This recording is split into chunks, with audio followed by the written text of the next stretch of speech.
Alcover Ràdio. Tota la informació local al 107.3 de la freqüència modulada.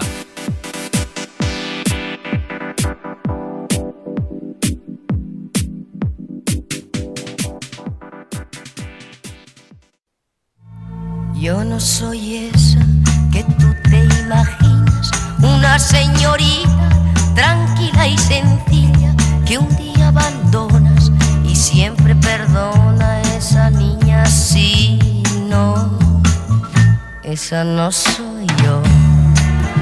Teatre en estat pur avalat unànimement pel públic i la crítica en la darrera edició de Fira Tàrrega. Serà la protagonista al Convent de les Arts d'Alcover aquest diumenge 26 de març al punt de les 7 de la tarda. Es tracta de l'obra de teatre, dansa i cançó A mi no m'escribió Tennessee Williams. Esa no soy yo. Avui en parlem amb el seu actor, amb Roberto G. Alonso. Roberto, bon dia. Hola, bon dia. Què tal, com estem?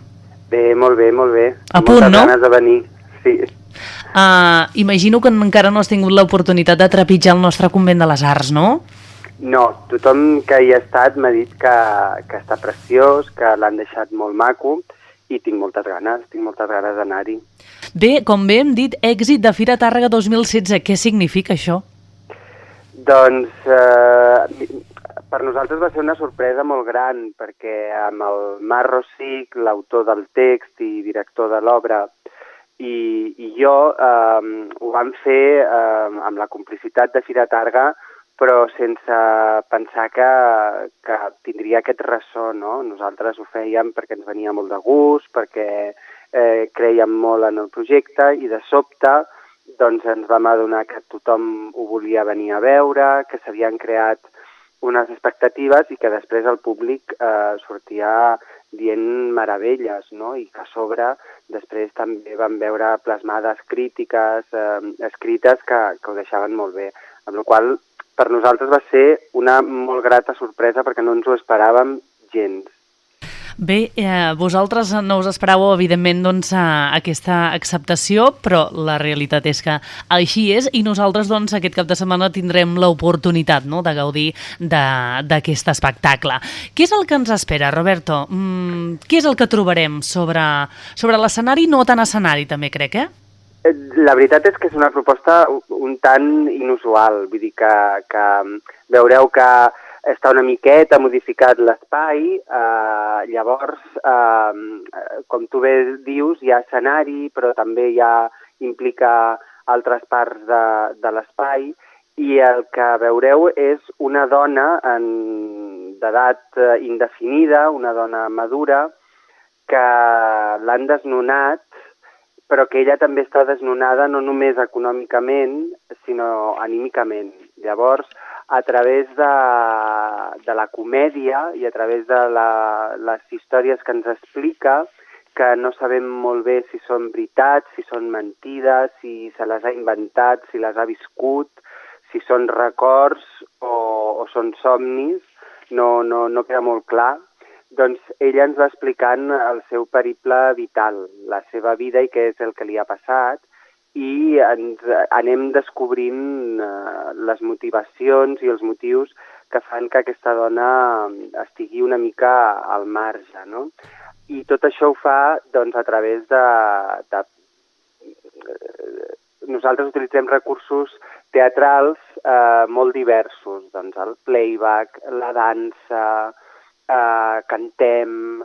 Llavors, en principi, és un espectacle molt divertit, vull dir que la gent s'ho passa molt bé, el que passa que a poc te n'adones que està parlant de coses molt dures, molt heavies, llavors aquest riure cada vegada es va congelant una mica més, fins que et colpeix l'estómac i et fa reflexionar i et fa dir, uah, ostres.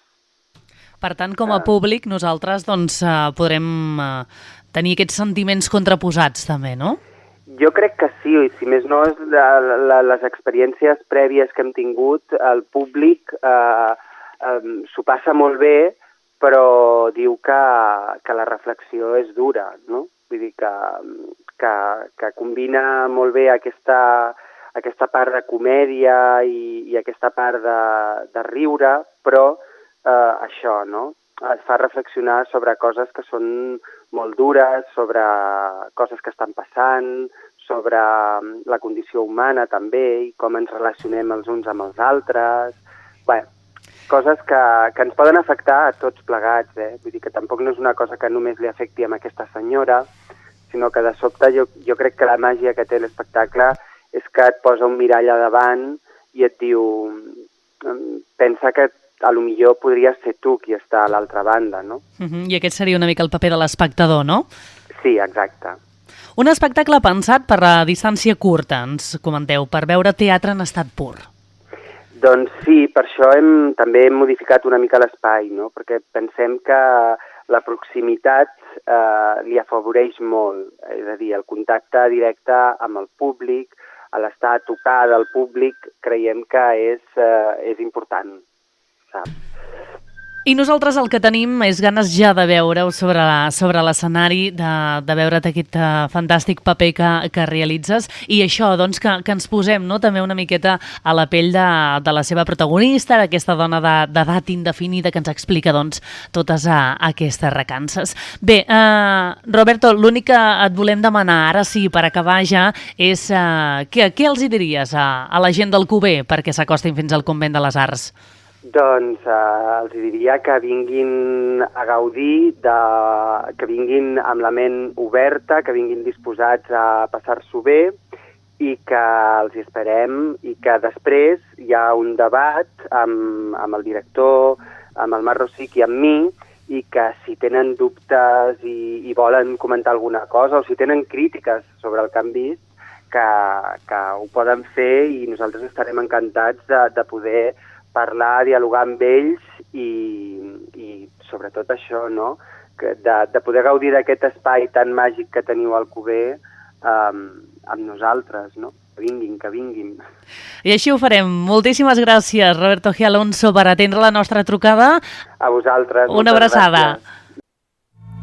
Yo no soy esa que tú te imaginas, una señorita tranquila. Les entrades es poden adquirir per 12 euros i 9 euros amb el carnet del convent, a la Casa de Cultura Ca Cosma, al web www.conventarts.cat o bé a la taquilla del convent des d'una hora abans de l'inici de la funció. L'espectacle, recordem, que es troba inclòs en l'abonament teatre i general. Per altra banda, i com bé comentava el seu actor aquest diumenge, doncs continua aquesta iniciativa de l'Escola de l'Espectador amb el col·loqui postfunció amb l'actor Roberto G. Alonso i el director Marc Rosic, coautors d'aquesta obra. A mi no m'escrivió Tennessee Williams. L'accés, recordem, que és lliure per a tothom.